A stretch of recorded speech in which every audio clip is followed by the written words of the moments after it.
Boom shakalaka, hey. Do you know that discipling people isn't just a job of your pastor?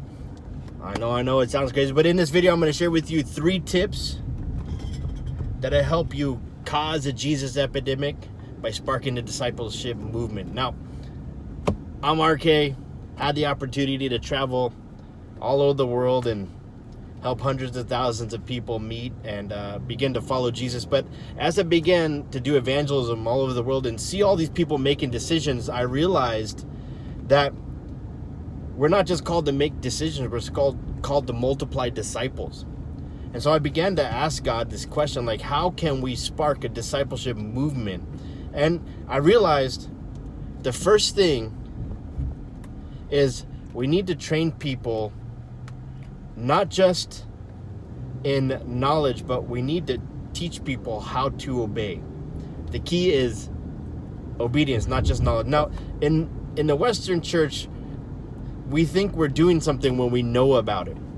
But in the Bible, you don't really know something until you've actually started doing it, right? So how many of you know all the things that Jesus commanded the disciples to do? I mean, how many of you are actually obeying all those things, right? I mean, it's an important question. So the key to discipleship is what I call PR whole fig.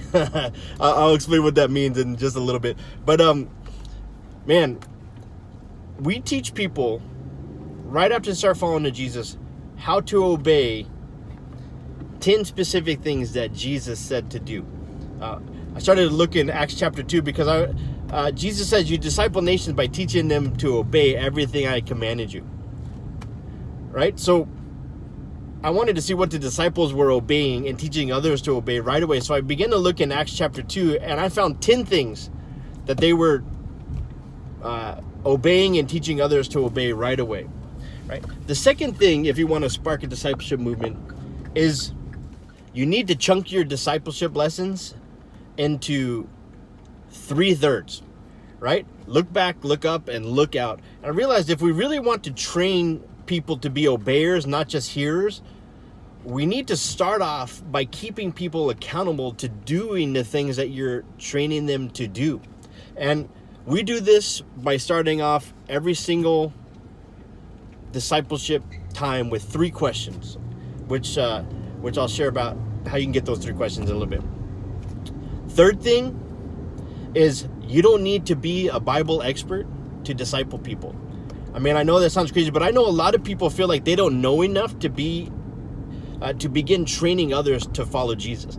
And the fact of the matter is when you said yes to Jesus, God looked at you and says, you have everything in you that you need to spark a discipleship movement. So what we found is 6 questions that you can take that'll help you spark a discussion in every single discipleship time. And it's so simple. I watch my 9-year-old do this with other kids in the church that she started. So you don't have to be a Bible expert. All you got to know is 6 questions. What I have here is what I call the B1 Train 1 card. I mean, it took a couple years of study and research and practice to figure out how you could take a new believer and spark a discipleship movement from them. Now, I wanted it to be simple enough where my 9-year-old could use it. The B1 Train 1 card is formatted to where it's a short-term 10-week discipleship process where, again, we're not just trying to get people to know these things. What we're trying to do is get people who are doing these things. So if you want to pick up this card, just click this link down below here or go to b1train1.com and you can download this card for free. Hey, you need to get this.